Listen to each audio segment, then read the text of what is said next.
Hi everyone, Matt here with your Central Okanagan real estate update for June 2022. So with the arrival of June comes the arrival of summer, and it may come as a surprise to you, but as the mercury begins to rise and the summer unfolds, this is actually a period of the year where our real estate market naturally cools as people start to think less about housing and more about vacationing, generally speaking. While we oftentimes see seasonal cycles in the real estate industry in a calendar year, we also are influenced by larger macro factors that either layer on or counteract the seasonal cycles real estate goes through in our region on an annual basis. And unless you've been living under a rock, you've probably heard that the real estate market is starting to soften, period. While we haven't seen a noticeable decrease in the average sales price in the area, we're starting to see that sellers who are reaching a bid on price aren't selling and end up chasing the market. And what does that mean? Price reductions. Homes that are priced in line with what the recent sales history supports are selling, and we are still seeing properties selling over the asking. But we're starting to see those sales happen less frequently, and we aren't seeing as many homes going well over the asking prices. The market is starting to stabilize rather than speed up.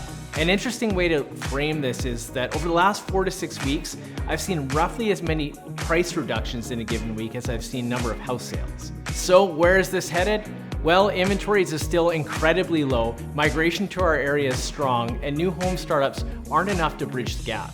There are a ton of factors at play here and a lot of details to consider, but in an attempt to keep this update digestible and, well, not dry, I'll cut right to the chase. I expect we'll see a gradual increase in the number of homes on the market as the increased interest rates temper buyers' appetites and the economy continues to show some volatility. Ultimately though, Kelowna will remain a desirable destination city for most Canadians, and the demand for housing in our area relative to other cities will keep our values stable.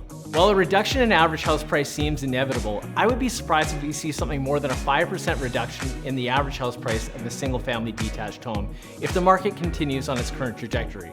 To put this in perspective, in response to the 2008 financial crisis, when many people believed prices were hit pretty hard, at that time in the central Okanagan, we saw the average house price in our area reduce roughly by 10% from 2008 to 2009, but then increased 7% the following year and subsequently bumped up or down 3% for a few more years before increasing substantially again in 2014.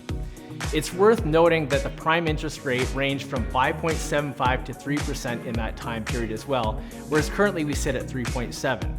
So unless interest rates go something like they were in the 80s, our market will stay fairly steady, and regardless of what happens, Kelowna will remain one of the strongest housing markets in Canada by virtue of our climate, location, natural amenities, and growing industry. I believe that we should have a much clearer picture of where our market's headed over the next few years, depending on how things unfold in our fall market. But if I were looking to buy in Kelowna right now, I want to buy with the current interest rates rather than roll the dice in hopes that prices will drop enough as rates continue to bump up. Timing a change in house prices substantial enough to compensate for the additional cost of higher interest rates is not something I believe can be executed effectively with anything other than luck. Also, as history has shown, even under the weight of a major financial pain of 2008, we only typically see a decreasing market for a year before things in our market start to stabilize, and timing the market is more luck than genius. If you'd like to have a more detailed conversation about the factors I see affecting the market and how things may play out, feel free to contact me anytime. Until next time.